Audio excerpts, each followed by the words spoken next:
Selamat pagi bersama saya Cindy Raja.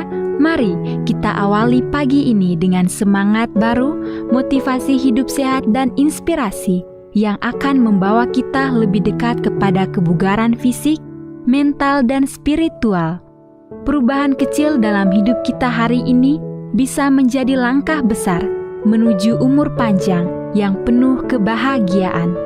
Bersama kita akan merangkul kisah kemenangan, wawasan menarik, dan kekuatan harian yang berakar pada kebesaran Sang Pencipta.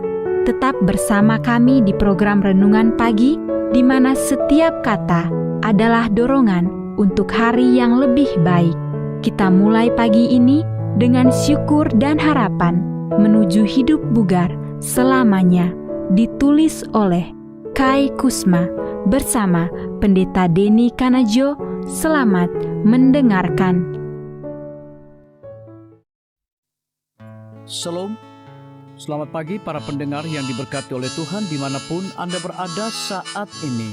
Kita akan sama-sama mendengarkan firman Tuhan melalui audio Renungan Pagi pada tanggal 6 Mei 2025 dengan judul Dari Babak Belur Menjadi Diberkati. Sebelum kita melanjutkan bacaan renungan kita pada pagi hari ini, kembali saya mengajak semua para pendengar yang setia untuk berdoa bersama-sama.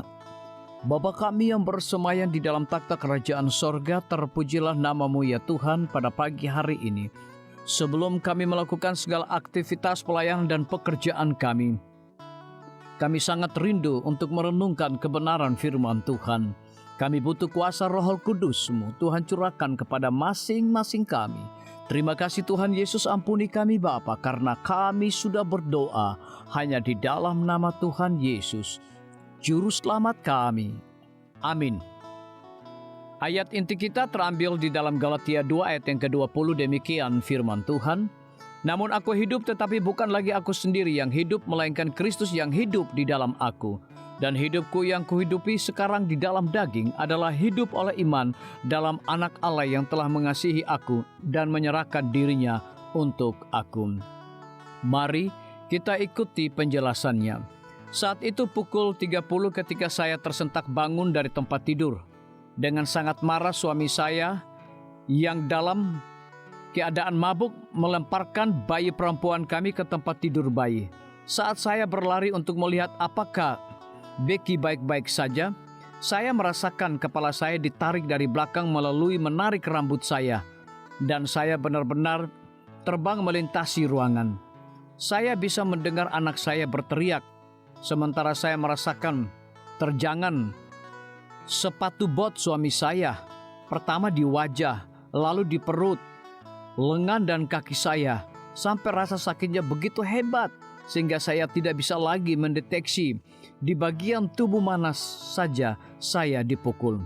Saya mendengar seseorang menelepon. Itu pasti membuatnya sendiri sadar karena dengan satu tendangan lagi dari sepatu botnya, dia kemudian menghilang. Saya tidak bergeser di posisi saya di lantai ketika saya mendengar pintu belakang dibanting dan mobilnya melaju jauh. Rasanya saya ingin mati saja di lantai. Tetapi putri saya membutuhkan saya. Saya tahu saya harus keluar dari rumah sebelum suami saya kembali. Tiba-tiba saya mendengar pintu belakang ditutup. Berpikir dia sudah kembali, saya panik. Tetapi kaki saya menolak untuk bergerak. Lalu ketakutan saya berubah menjadi air mata ketika melihat adik saya, Linda, berdiri di sana dengan jubah tidur dan sandalnya. Tuhan telah membangunkannya dan membuatnya dikesankan untuk memeriksa keadaan saya. Sebuah keajaiban. Pertama-tama melirik ke arah saya dan kemudian ke kamar, dia menangis. Ini sudah cukup. Dia berjalan menuju telepon, membuat pemesanan tiket, dan kemudian menelepon orang tua kami di Texas untuk mengatakan kami akan berangkat dengan pesawat berikutnya. Dan itulah bagaimana saya melarikan diri dari pria yang hampir menghancurkan saya. Ya, dalam pernikahan pertama saya adalah salah satu dari 3 hingga 4 juta wanita di Amerika yang setiap tahunnya menjadi korban kekerasan dalam rumah tangga. Mengapa saya tinggal begitu lama? Saya merasa malu untuk pergi. Bukankah pernikahan adalah komitmen seumur hidup? dan saya mempercayai kebohongannya bahwa itu adalah kesalahan saya. Saya tidak punya uang dan meskipun saya takut untuk tinggal, saya bahkan lebih takut untuk pergi. Saya pikir dia akan membunuh saya. Sekarang saya tahu Tuhan tidak ingin siapapun hidup dalam situasi di mana mereka diancam secara verbal, direndahkan dan dihina, atau dianiaya secara fisik. Jika hal itu terjadi pada Anda, Tuhan dapat memberikan jalan keluar dan memulihkan Anda, karena Anda adalah putri raja. Harta berharganya yang dia tebus dengan kematiannya. Bacalah sendiri dalam kitab suci, sebab Tuhan telah memilihmu, namamu baginya, engkau menjadi milik kesayangannya. Mazmur 135 ayat yang keempat. Parafrase saya sendiri. Ya Allah Bapa, terima kasih telah menyelamatkan, memulihkan, dan memberkati saya dengan berlimpah. Biarlah bacaan renungan kita saat ini akan menjadi berkat bagi kita semua. Kembali saya mengajak semua para pendengar yang setia untuk berdoa bersama-sama. Bapa kami yang bersemayam di dalam takhta kerajaan sorga, terima kasih Tuhan Yesus, oleh karena firman-Mu pada pagi hari ini memberikan berkat dan kekuatan rohani bagi masing-masing kami. Pada saat ini hamba berdoa untuk pemerintah kami.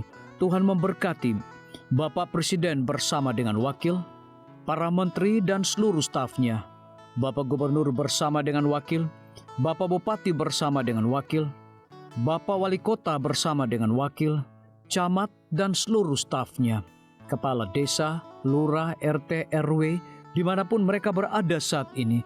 Kiranya Tuhan lindungi mereka, pelihara mereka, curahkan hikmat dan pengetahuan sorga kepada masing-masing mereka, agar mereka dapat menjalankan roda pemerintahan boleh sesuai dengan amanah dan titah daripada Tuhan sendiri. Pada pagi hari ini kami juga berdoa untuk para tim medis. Tuhan berkati dokter, perawat, bidan, farmasi, nutrisionis. Kiranya hikmat dan pengetahuan sorga, roh dedikasi yang tinggi, roh kelemah lembutan Tuhan berikan kepada masing-masing mereka, agar mereka dapat memberikan pelayanan yang terbaik bagi setiap pasien yang membutuhkan pelayanan mereka setiap hari. Kami juga berdoa untuk guru-guru, kepala sekolah, siswa, mahasiswa, bahkan dosen di setiap lembaga pendidikan. Kiranya hikmat dan pengetahuan sorga Tuhan berikan kepada masing-masing mereka, agar mereka dapat mendidik setiap anak-anak untuk memiliki karakter Yesus Kristus. Hamba juga berdoa untuk TNI, Polri, PNS, wira swasta, petani, nelayan, ojek online dimanapun mereka berada. Kiranya berkat dan sukacita sorga Tuhan juga berikan kepada masing-masing mereka, agar mereka juga menjadi saluran berkat bagi sesama manusia. Para pendengar yang setia yang berulang tahun saat ini dimanapun mereka berada, biarlah dengan bertambahnya usia, mereka semakin hidup bersyukur dan berterima kasih kepada Tuhan setiap saat. Yang berada di dalam kebimbangan, ketidakpastian hidup, Tuhan berikan iman yang teguh dan pengharapan, agar mereka tetap percaya akan janji Tuhan setiap hari. Terima kasih Tuhan Yesus, dengarlah segala doa dan permohonan kami Bapa, dan mau mengampuni segala dosa kami, karena kami sudah berdoa hanya di dalam nama Tuhan Yesus, Juru Selamat kami. Amin. Demikian firman Tuhan yang telah kita dengarkan. Semoga hari ini menjadi berkat bagi kita semua. Sampai jumpa, Tuhan memberkati.